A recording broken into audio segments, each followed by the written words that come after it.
Hello hi नमस्कार दोस्तों। तो आप देख रहे हैं back to back YouTube my channel गंगार सदा दोस्तों। तो दोस्तों उस कहानी का आखिरी भाग रह गया था 30 मार खां की। तो यूट्यूब पे आप लोगों ने 3 भाग देख चुके हैं दोस्तों। अब चौथा भाग आपको बनाने के लिए मैं आपके लिए तैयार हूँ दोस्तों, क्योंकि मेरे पास समय नहीं मिला बनाने के लिए और मेरी कुछ तबीयत भी ठीक नहीं थी दोस्तों। तो मैं आपको उस कहानी का अगला भाग सुना रहा हूँ दोस्तों। 30 मार खां जब हाथी को जब उससे धोखे से मर जाता है दोस्तों, तो वो आज़ादी से रहने लगता है। लेकिन कुछ दिनों के बाद उस राज्य पर एक दूसरा राजा था, उसने चढ़ाई कर दिया उस राज्य पर। अब दोस्तों उस राज्य पर चढ़ाई कर दी तो दोस्तों राजा परेशान हो गया। उसने सोचा यार हमारे राज्य को ये समाप्त कर देगा। उसकी सेना बहुत संख्या में थी, करीबन 50 करोड़ से ज़्यादा अधिक उसमें लोग थे और इसके पास केवल 1 करोड़ आदमी था। तो बताइए दोस्तों कैसे जीत हासिल थी। तो राजा घबरा गया और राजा ने चपरासी 30 माह के घर पे भेज दिए दोस्तों। जब वहाँ चपरासी भेजते हैं तो जाते हैं चपरासी और कहते हैं राजा साहब ने बुलाया। तो 30 मार खां अपनी चैन से ज़िंदगी बसर कर रहा था। उसे रहने के लिए राजा साहब ने घर दे दिया था और खाने के लिए राशन पानी सब कुछ दे दिया था। लेकिन अब और एक विपदा आ गई दोस्तों कि उस पर राज्य पर चढ़ाई हो गई। राजा ने उसे बुलवाया 30 मार खां को और कहा उससे कि भाई हमारे राज्य पर दूसरे राजा ने चढ़ाई कर दी है और उसकी सेना से केवल आप ही मुकाबला कर सकते हैं, जो एक हाथ से शेर और हाथी को पकड़ लाता है, हाथी को नचा के फेंक देता है। तो ऐसे ही आप 30 मार खां हैं, आप ही उससे सेना से मुकाबला कर सकते हैं। अगर आपने सेना से नहीं मतलब युद्ध किया तो सुबह हम आपकी बोटी बोटी काट कर चौराहे पर लटका देंगे। तो वीडियो को ज़्यादा बड़ा नहीं करूँगा, जल्दी शॉर्ट में आपको पूरी कहानी बताता हूँ दोस्तों। काफ़ी दिनों से पूरी कहानी हो नहीं पा रही है, लेकिन आज मैं पूरी कहानी आपको बताऊँगा। तो ये बात सुनकर महातिया घर भाग जाता है और जाते जाते कहीं से वो अपनी टूटी फूटी गुड़िया को ढूंढ लाता है और महातिया से कहता है कि चलो और कल नहीं बचेंगे, क्योंकि राजा ने मारने का हुक्म दे दिया है सेना को और हम तो मार नहीं पाएंगे। धोखे से हाथी शेर के आप पकड़ लिए, अब बताओ कल तो चौराहे पे हमारी बूटी बूटी काट दी जाएगी। महात्यान की भी समझ में आ गई। उन्होंने कहा चलो चलते हैं।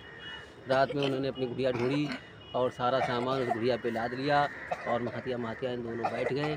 और चलते चलते महात्यान बोलती है, अरे वो अपने 2 राब के मौने। वो पहले दोस्तों आप सतुआ वगैरह खाते थे तो मिठाई मतलब गन्ने वगैरह होते थे, तो हम लोग जैसे राब बना के मौना में रख लेते थे। मौना गल्ले बड़े होते हैं, तो वो 2 गल्ले उन्होंने मौना रख लिए, डंडा में बांध के दोनों इधर रख लिए।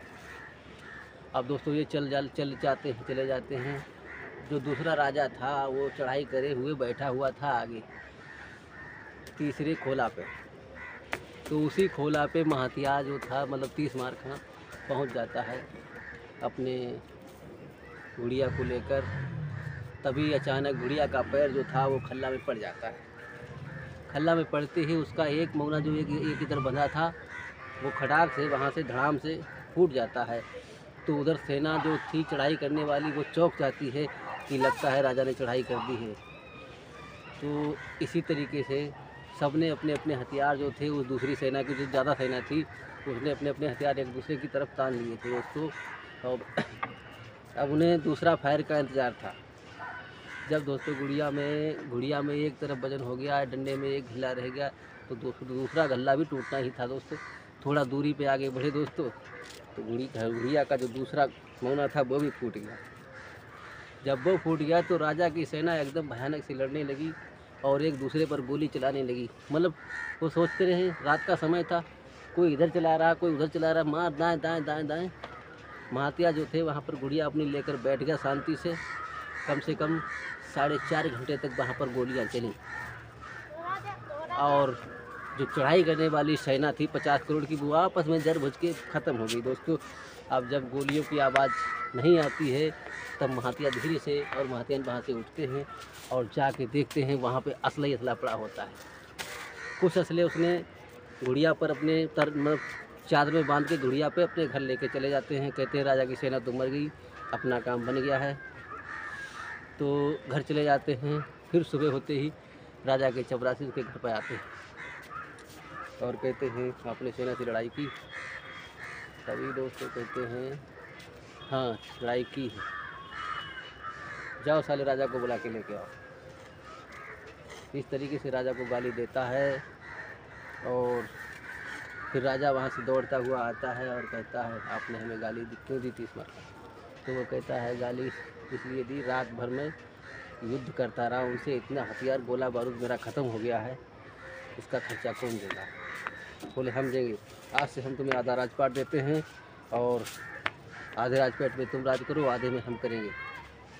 तो दोस्तों यहीं पे कहानी का एंड होता है। जो 30 मार खाता उस राजा का आधा राजपाट ले लेता है, मतलब दे देता है, और महात्यायन जो महात्यायन राजा रानी बन जाते हैं और वहाँ से हम घर को चले आते हैं। तो कैसी लगी आपको कहानी, इसके बारे में कमेंट में ज़रूर बताना दोस्तों। तो बाय दोस्तों।